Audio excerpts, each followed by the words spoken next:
சட்டசபை தேர்தலையொட்டி முதல்வர் ஸ்டாலின் திமுகவின் தேர்தல் அறிக்கையை வெளியிட்டார். காலை உணவு திட்டம் 8ஆம் வகுப்பு வரை விரிவுபடுத்தப்படும், மகளிர் உரிமைத் தொகை 2000 ரூபாயாக உயர்த்தப்படும் என கூறினார். நெல் கொள்முதல் விலை குவிண்டால் ஒன்றுக்கு 3500 ரூபாயாக உயர்த்தி வழங்கப்படும். பால் கொள்முதல் விலை லிட்டருக்கு 5 ரூபாய் உயர்த்தப்படும். முதியோர் ஓய்வூதிய தொகை 1200 ரூபாயிலிருந்து 2000 ரூபாயாக உயர்த்தப்படும் என முதல்வர் ஸ்டாலின் வாக்குறுதி அளித்துள்ளார். இல்லத்தரசிகள் வீட்டுக்கு தேவையான washing machine, TV, fridge, mixie, microwave அவன் மற்றும் மின் அடுப்புகள் போன்ற வீட்டு உபயோகப் பொருட்களை வாங்குவதற்காக 8000 ரூபாய் மதிப்புள்ள கூப்பன் வழங்கப்படும் என முதல்வர் ஸ்டாலின் வாக்குறுதி அளித்துள்ளார். தமிழக சட்டசபையில் தாவேக சார்பில் போட்டியிடும் 234 வேட்பாளர்களை அக்கட்சியின் தலைவர் விஜய் அறிமுகம் செய்தார். பெரம்பூர் மற்றும் திருச்சி கிழக்கு தொகுதிகளில் விஜய் போட்டியிடுகிறார். அரசு வேலை உறுதிப்படுத்த நிலையான ஆள் சேர்ப்பு அட்டவணை தயாரிக்கப்படும். வேலைவாய்ப்பு கிடைப்பதில் தாமதமானால் பட்டதாரிகளுக்கு மாதம் 4000 ரூபாயும், டிப்ளமோ படித்தவர்களுக்கு 2000 ரூபாயும் வழங்கப்படும். இளைஞர்கள் தொழில் தொடங்க 25 லட்சம் ரூபாய் வரை கடன் வழங்கப்படும் என விஜய் தெரிவித்துள்ளார். இது வேட்பாளர்களை அறிமுகம் செய்யும் கூட்டம் மட்டுமல்ல, மக்களுக்கான காப்பாளர்களை அறிமுகம் செய்யும் கூட்டம். இந்த தேர்தலில் மக்கள் கூட்டணியான நமக்கும் ஸ்டாலின் சார் கூட்டணிக்கு மட்டும்தான் போட்டி என தாவேக வேட்பாளர்கள் அறிமுகம் கூட்டத்தில் விஜய் பேசினார். நீட் தேர்வை கொண்டு வந்தது காங்கிரஸ், திமுக தான். அந்த ரகசியத்தை சட்டசபையில் முதல்வர் சொன்னார் என பழனிசாமி தெரிவித்தார். தமிழகத்தில் பாட்டிகளுக்கு கூட பாதுகாப்பு இல்லை என்றார். இந்திய கம்யூனிஸ்ட் கட்சி சார்பில் போட்டியிடும் வேட்பாளர்கள் அறிவிக்கப்பட்டுள்ளனர். நாங்கள் விரும்பிய 5 தொகுதிகளை பெற்றுள்ளோம். எங்கள் கட்சி போட்டியிடும் 5 தொகுதிகளிலும் வெற்றி பெறுவோம் என மு. வீரபாண்டியன் தெரிவித்துள்ளார். தமிழகத்தில் பாஜக வேட்பாளர் பட்டியல் விரைவில் வெளியாகும் என கட்சியின் மாநில தலைவர் நயினார் நாகேந்திரன் கூறினார். பழையவர்களின் வாரிசுகள், அதில் என்ன புதிது இருக்கிறது என திமுக வேட்பாளர்கள் குறித்து நாம் தமிழர் கட்சி ஒருங்கிணைப்பாளர் சீமான் தெரிவித்தார். பிரதமரை வரவேற்கும் பட்டியலில் அண்ணாமலை பெயரும் இருந்தது. அவர்தான் வரவில்லை என பாஜக எம்எல்ஏ வானதி ஸ்ரீனிவாசன் தெரிவித்தார். யாருக்கு எப்போது எந்த பதவி கொடுக்க வேண்டும் என்பது கட்சி தலைமைக்கு தெரியும். கட்சியில் 5 ஆண்டு வேலை செய்தவருக்கு ஒரு ஆசை இருக்கத்தான் செய்யும் என்றார். அங்கீகாரம் இல்லாத கட்சி தேமுதிக என்ற இபிஎஸ் குற்றச்சாட்டுக்கு என்னிடம் பதில் இல்லை. அவர் ஏன் அப்படி சொன்னார் என்பது குறித்து அவரிடம்தான் கேட்க வேண்டும் என பிரேமலதா கூறியுள்ளார். பழனிசாமியை 2 முறை சந்தித்தேன் என கிருஷ்ணசாமி தெரிவித்தார். நான் ஏன் கூட்டணியில் சேரவில்லை என அவருக்கு நன்றாகவே தெரியும் என்றார். புதிய தமிழகம் கட்சித் தலைவர் கிருஷ்ணசாமி ஒட்டப்பிடாரம் தொகுதியில் போட்டியிடப் போவதாக அறிவித்துள்ளார். சட்டசபை தேர்தலில் தனித்து போட்டியிடுவதாக அறிவித்த புதிய தமிழகம் கட்சித் தலைவர் கிருஷ்ணசாமி 43 தொகுதிகளுக்கு வேட்பாளர்களை அறிவித்தார். அவரது மகன் ஷியாம் ஸ்ரீவில்லிபுத்தூர், திருநெல்வேலி ஆகிய 2 தொகுதிகளில் போட்டியிடுகிறார். தேமுதிகவை அதிக ஏலத்திற்கு ஸ்டாலின் எடுத்துவிட்டார் என முன்னாள் அமைச்சர் ராஜேந்திர பாலாஜி தெரிவித்தார். அதிமுகவிடம் அந்த அளவிற்கு பணம் இல்லை என்றார். மேற்காசியாவின் போரால் உருவாகும் சவால்களை எதிர்கொள்ள நாம் ஒன்றிணைய வேண்டும் என மன் கி பாத் நிகழ்ச்சியில் பிரதமர் மோடி வலியுறுத்தியுள்ளார். இந்த பிரச்சனையை அரசியலாக்க வேண்டாம், இது 140 கோடி குடிமக்களின் நலன்களோடு தொடர்புடைய பிரச்சனையாகும் என்றார். கோவையில் இந்த முறையும் தேசிய ஜனதா கூட்டணி 10க்கு 10 வெற்றி பெறும் என வானதி தெரிவித்தார். தேசிய ஜனதா கூட்டணிக்கு அமோக ஆதரவு மக்களிடையே உள்ளது என்றார். திமுக கூட்டணி கட்சி தலைவர்களுக்கு முதல்வர் ஸ்டாலின் நாளை தேநீர் விருந்து அளிக்கிறார். நாளை மறுநாள் பிரச்சாரம் தொடங்க உள்ள நிலையில் கூட்டணி கட்சி தலைவர்களுக்கு தேநீர் விருந்து வைக்கிறார்.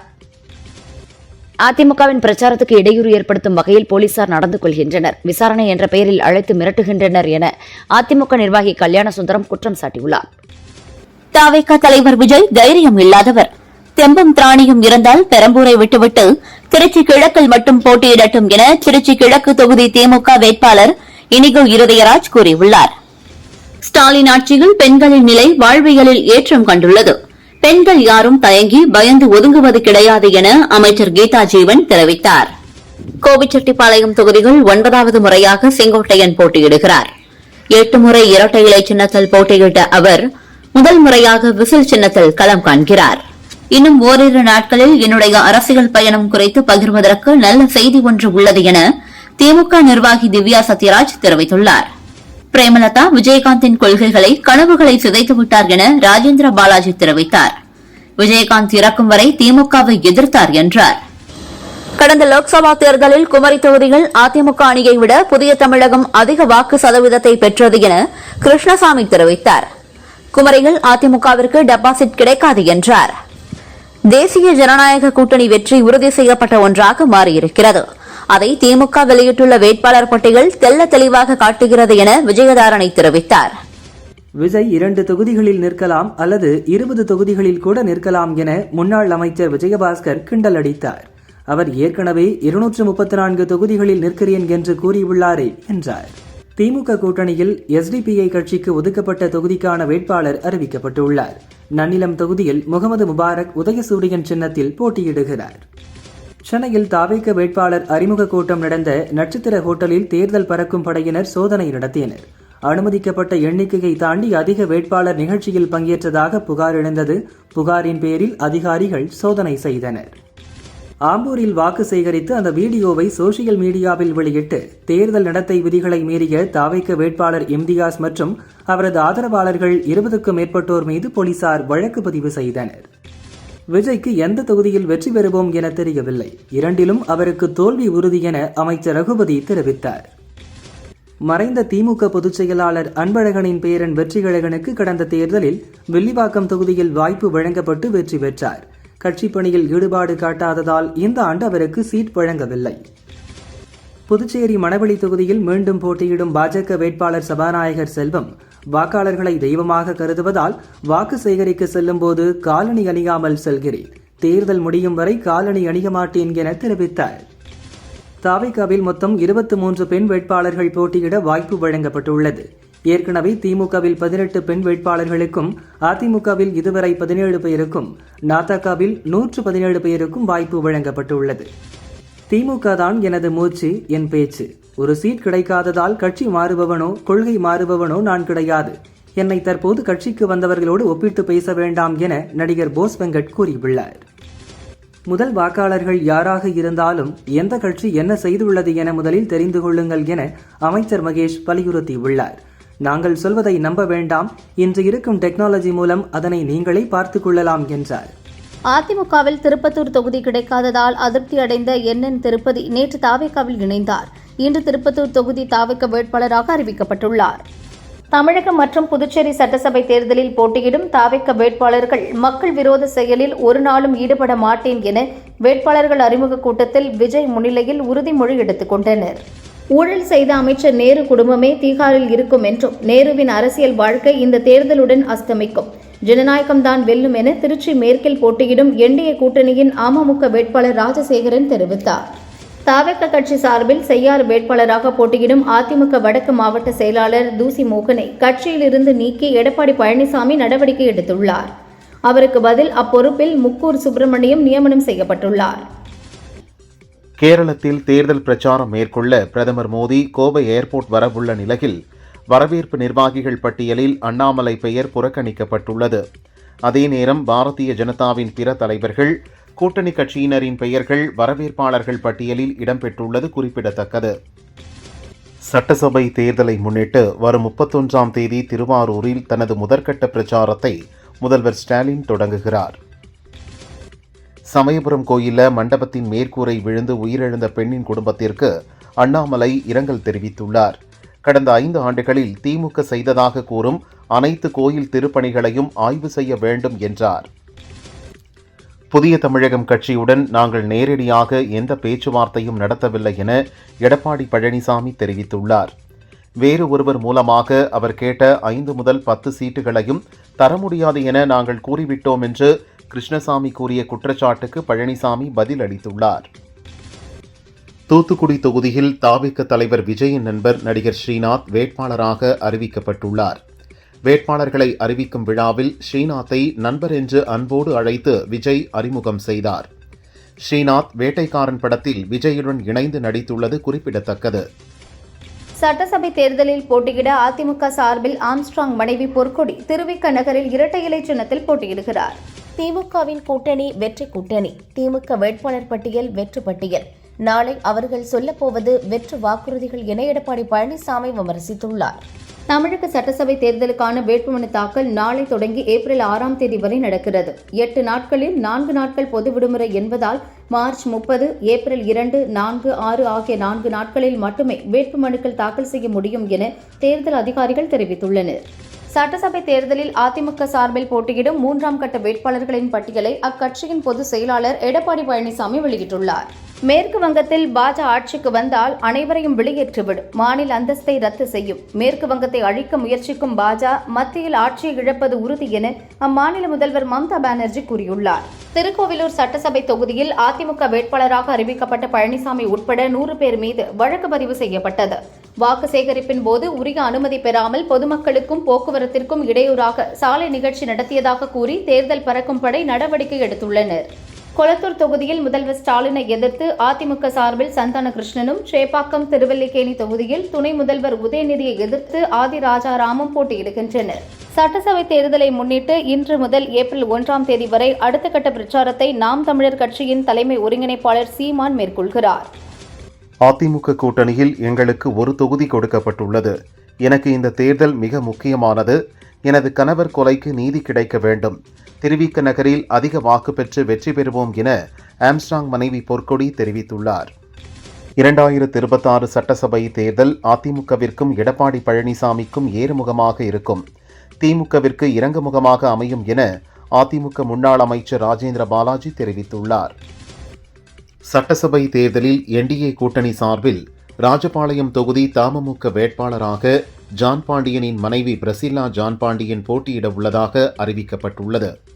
தமிழக சட்டசபை தேர்தலுக்கான திமுக தேர்தல் அறிக்கையை முதல்வர் ஸ்டாலின் இன்று வெளியிடுகிறார்.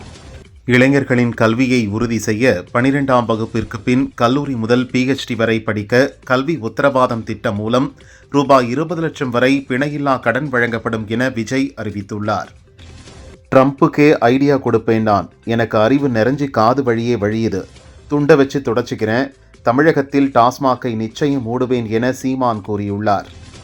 சட்டசபை தேர்தலில் டிநகர் தொகுதியில் தாவேக பொதுச் செயலாளர் ஆனந்த், கோபி தொகுதியில் செங்கோட்டையனும், வில்லிவாக்கத்தில் ஆதவ் அர்ஜுனாவும், திருப்பரங்குன்றத்தில் நிர்மல்குமாரும், திருச்செங்கோட்டில் அருண்ராஜும் போட்டியிடுகின்றனர். பண்ருட்டி ராமச்சந்திரன் தொடங்கிய எம்ஜிஆர் அதிமுகவில் இருந்து சமீபத்தில் விலகிய ரஞ்சித் குமாரை தாவேக காஞ்சிபுரம் வேட்பாளராக விஜய் அறிவித்துள்ளார். பள்ளி கல்லூரிகளில் போதைப்பொருள் தடுப்பு மன்றம், போதையில்லா தமிழகத்தை உருவாக்க சமூக காவலர்கள் திட்டம் கொண்டுவரப்படும் என தாவேக தேர்தல் அறிக்கையில் தெரிவிக்கப்பட்டுள்ளது.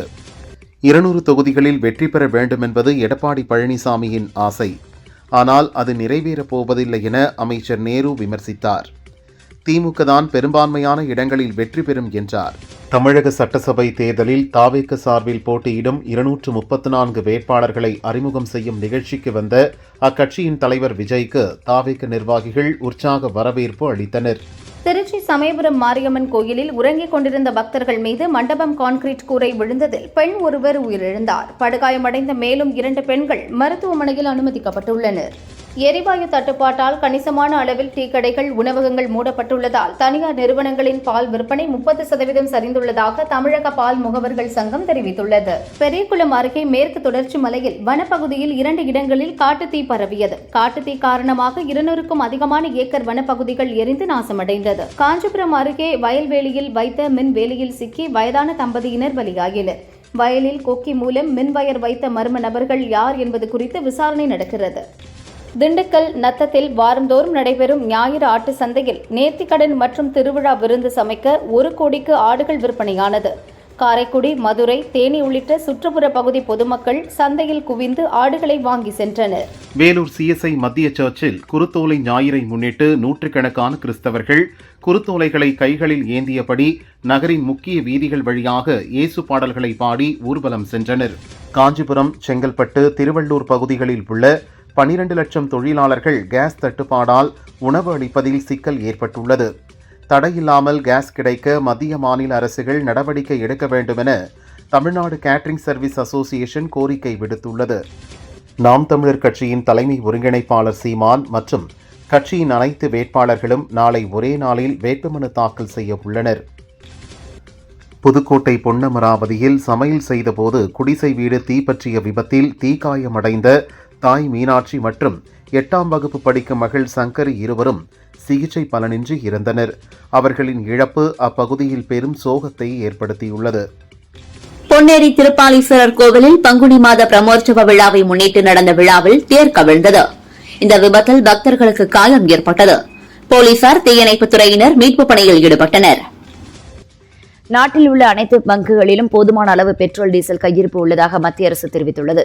சுமார் 94,000 மெட்ரிக் டன் சரக்குடன் 2 LPG கப்பல்கள் இந்தியாவை நோக்கி பாதுகாப்பாக வந்து கொண்டிருப்பதாக கூறியுள்ளது.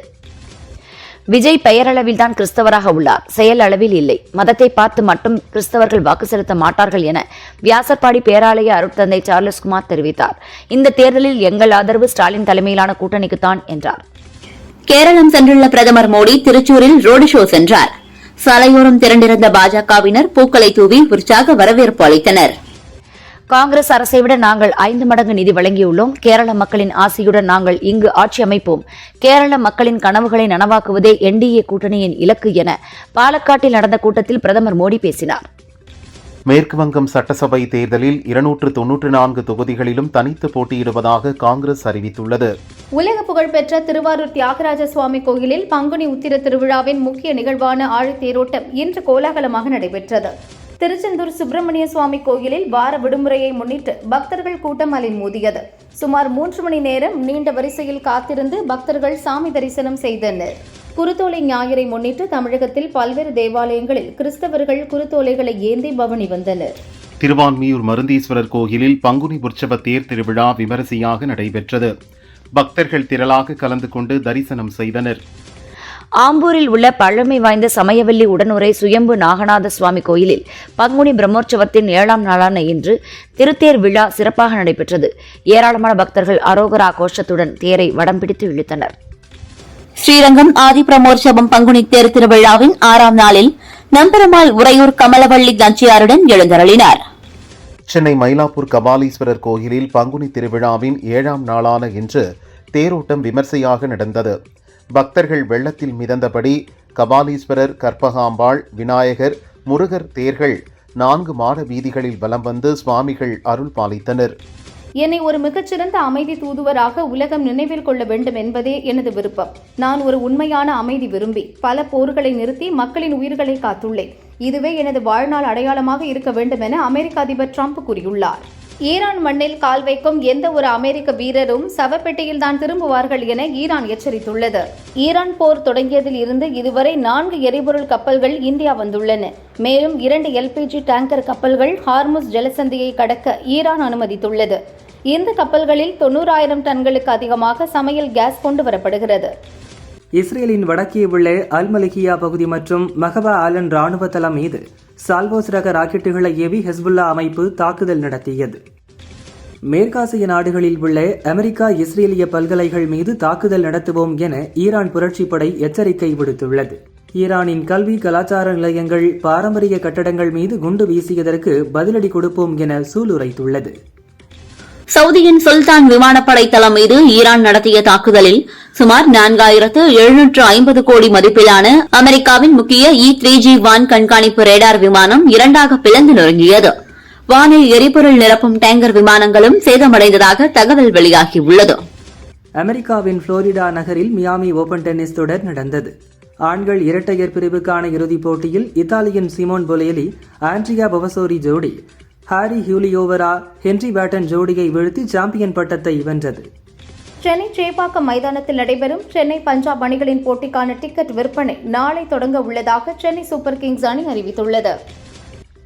விக்னேஷ் சிவன் இயக்கத்தில் பிரதீப் ரங்கநாதன், கிருத்தி ஷெட்டி, SJ சூர்யா நடித்துள்ள படம் லவ் இன்சூரன்ஸ் கம்பெனி இதுவரை 3 முறை ரிலீஸ் தேதி அறிவிக்கப்பட்டு தள்ளி போனது. இப்போது ஏப்ரல் 10 ரிலீஸ் என வீடியோவாக வெளியிட்டுள்ளனர். அதில் விக்னேஷ் சிவன், பிரதீப், அனிருத் ஆகியோர் ரிலீஸ் தேதி பற்றி தங்களை தாங்களே கலாய்த்துள்ளனர். ஏப்ரல் 10 கண்டிப்பாக படம் வந்துவிடும் என்று நம்புவோம். பிரபல பின்னணி பாடகி ஜோனிடா காந்தி தமிழ் உள்ளிட்ட ஏராளமான மொழிகளில் பாடி வருகிறார். இசை கச்சேரிகளில் பாடும்போது நடனமாடி உள்ளார் இவர். இப்போது தெலுங்கில் அட்வி சேஷ், மிருனால் நடித்துள்ள டகாய் படத்தில் டச்படி என்ற பாடலை பவன் சிங்குடன் இணைந்து பாடியிருப்பதோடு கவர்ச்சியான குத்தாட்டமும் போட்டுள்ளார். நடிகை சம்யுக்தா மேனன் தெலுங்கில் அதிகம் நடிக்கிறார். இப்போது முதன்முறையாக குவாலா செருவுகாட் என்ற வெப்சீரிஸில் நடிக்கிறார். அரசியல் பின்னணியில் நடக்கும் இதில் நாயகனாக கிரண் அப்பாவரம் நடிக்க பாரத் கம்மா இயக்குகிறார். சம்யுக்தா கூறுகையில், நான் இதுவரை பார்த்திராத ஒரு உலகமாக இது இருக்கிறது. நான் நடித்திராத ஒரு வேடம், வெப்சீரிஸில் நடிக்கும் அனுபவமும் வித்தியாசமாக இருக்கிறது என்கிறார். காந்தாரா 1 மற்றும் 2 படங்கள் மூலம் இந்திய அளவில் பிரபலமானார் கன்னட நடிகர் ரிஷப் ஷெட்டி. தற்போது ஜெய் ஹனுமான் படத்தில் நடித்து வருகிறார். சமீபத்தில் காந்தாரா படங்களை தயாரித்த நிறுவனத்தை இன்ஸ்டாவில் அன்ஃபாலோ செய்தார். இப்போது இதில் நடித்த நாயகி ருக்மணி வசந்த், நடிகர் ராஜ்பி ஷெட்டி ஆகியோரையும் அன்ஃபாலோ செய்துள்ளார். இதற்கான காரணம் தெரியவில்லை. நடிகரும் இயக்குநருமான பார்த்திபன் சமீபத்தில் பவன் கல்யாண் நடிப்பில் வெளியான உஸ்தாத் பகத்சிங் படத்தில் நடித்தார். இந்த பட நிகழ்வில் தனது ஜாதி குறித்து பேசியது சர்ச்சையானது. பின்னர் அதற்காக மன்னிப்பும் கேட்டார். இப்போது பார்த்திபன் வெளியிட்ட வீடியோவில், மனதளவில் நான் ஜாதி இல்லை, மதம் இல்லை என்று உறுதியாயிருப்பவன். இடையில் அதற்கு ஒரு சோதனை ஏற்பட்டதால் ஜாதி மதம் இல்லாத அரசின் சான்றிதழை பெற முயற்சி எடுத்துள்ளேன். விரைவில் எனக்கு ஒரு சான்றிதழ் கிடைக்கும் என தெரிவித்துள்ளார். மலையாள நடிகரான நிவின் பாலி தமிழ் ரசிகர்களுக்கு பிரபலமானவர். இவர் நடித்துள்ள பிரதிச்சாயா படம் மார்ச் 26 வெளியானது. சினிமாக்காரர்களுக்கு ஞாயிற்றுக்கிழமை விடுமுறை வேண்டும் என கேட்கிறார். அவர் கூறுகையில், நட்சத்திரங்களோ தொழில்நுட்ப கலைஞர்களோ வாரத்தில் ஒரு நாளாவது அவர்களும் தங்களது குடும்பத்துடன் செலவழிக்க இந்த விடுமுறை அவசியம் வேண்டும் என்கிறார். அரசியல் ரீதியாக நான் பொதுவானவன், இருந்தாலும் நடிகர் விஜய்க்கு பெஸ்ட் ஆஃப் லக் என இசையமைப்பாளர் ஜி.வி. பிரகாஷ் வாழ்த்து தெரிவித்தார்.